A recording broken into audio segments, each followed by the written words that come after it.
Is serial murders, special topics, serial murders, CJ490, spring 2014, Professor Lori Battle. For my presentation this semester, I chose Ted Bundy. I chose Ted Bundy for a multitude of reasons. I hate to say that he interests me and he intrigues me, because then it almost sounds as if I'm a fan of his, and I am not. His case does intrigue me because of the vast amounts of killings, the ways he did it, and how he got away with it for so long, and so forth. So we're going to go over some of that today and talk about some issues that cover Ted Bundy. Ted Bundy was born November 24th, 1946. He was originally incarcerated in Utah in 1975. We're going to discuss his capture a little bit, and then we're also going to discuss his brief escape, followed by a recapture, and then almost immediate re-escape the same year. He was then recaptured in Florida in 1978 after escaping again, and actually continued to murder. He was executed January 24th, 1989. Ted Bundy, a little bit about his profile: white male, was very articulate and educated. He did attend college classes. He considered himself to be an intelligent man. He would read research topics as far as law. He was really interested in law, sociology, psychology. He was interested in things such as that.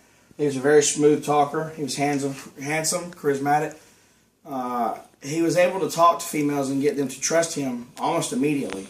I remember reading in one case where he talked to one female when he was wearing a sling, and she helped him get a sofa in the back of a van, or thought she was going to, and then he ended up taking her.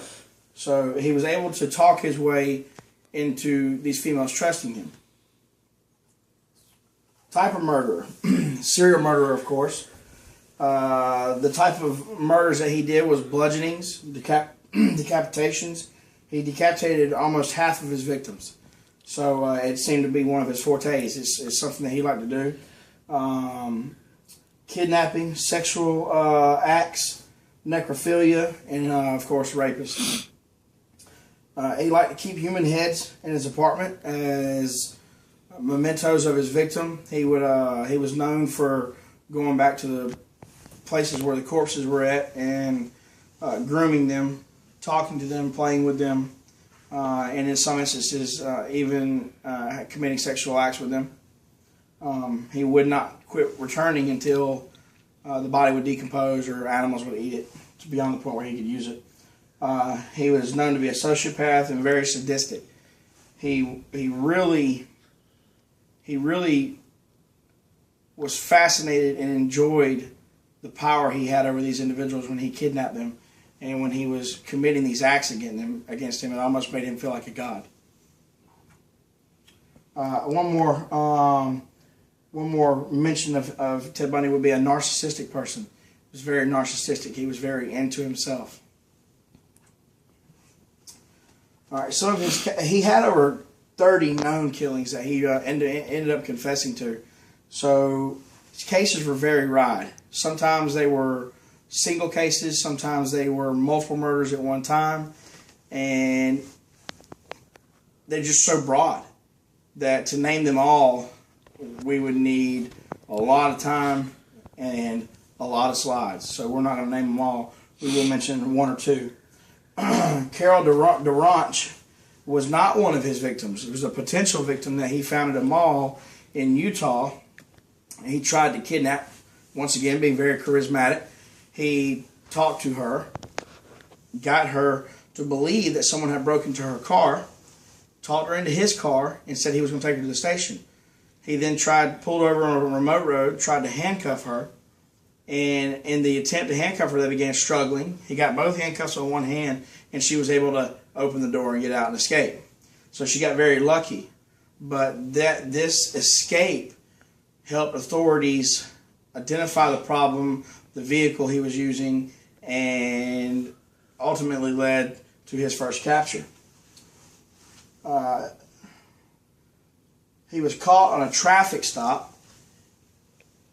The officer that pulled him over on the traffic stop then noticed the vehicle was basically unregistered, stolen.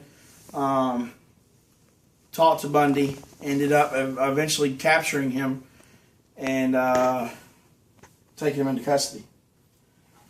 He escaped prison in 1977, only to be caught shortly thereafter. They were transporting him from one prison to the next. He escaped up into the mountains, and when he did escape, he was unable to find somewhere that he could go and start over. He had sprained his ankle when he jumped from the building, so he was hampered by the sprained ankle, and so he just couldn't get things together. He couldn't find his bearings. He didn't have a map. He broke into a couple homes trying to get items he could eat, wear, use, and it just didn't work out. He ended up being recaptured again very shortly after. I think it was within 2 weeks. He then re-escaped again December 1977 by cutting a hole in the roof of his cell. He waited till Christmas when there was less prisoners, less guards. He escaped. He was able to make it from where he was at in Utah to Chicago. Then ultimately to Florida, where one of his more gruesome murders of the Chi Omega sorority took place. He broke in because of a faulty lock in the back door. He bludgeoned one or two of them to death while raping them with items around the house, much less, and himself as well. He then left there and continued his rampage on. He stole a truck, an FSU truck, which ultimately ended up to him being captured because of the stolen vehicle. So once he was actually captured and in custody, and they realized they needed more security for him, they began to do psychological evaluations of him. They came up with things such as bipolar disorder, multiple personality disorder, narcissistic personality disorder. We talked about narcissism a minute ago. And ultimately came up with the antisocial personality disorder, where basically it labels people as sociopaths and psychopaths. Ted Bundy had a multitude of problems with him mentally, and like even his own aunt said that he went from a normal, her favorite nephew, to a person she never met and was scared to death of. At the trials, Bundy acted as his own lawyer. They appointed him lawyers. Basically, when he was in Florida on trial, he had 5 appointed lawyers, which he told them, no, I don't want your help. I don't need your assistance.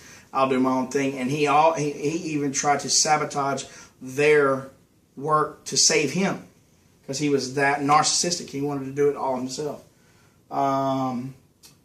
He basically refused not to represent himself. He was ultimately sentenced to 3 death penalties.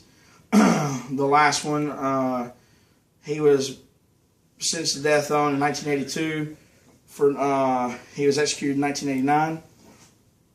He was electrocuted at the Florida State Prison, and he did an interview with this individual right here. He did multiple interviews, and he finally did a last-minute interview right before the execution. He knew that he couldn't get any more stays on the execution, and basically confessed to 30 killings. And most researchers would say that he's probably responsible for at least upward of 100 killings.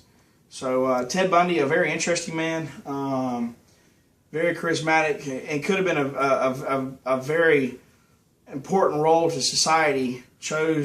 Either chose to be the way he is, or ultimately had some kind of mental incapacitation that did not allow him to become a normal citizen that could be, like you and I, someone that would, be awestruck and shocked by this type of murder, these types of cases and acts. So hopefully you enjoyed the presentation, and that's Ted Bundy.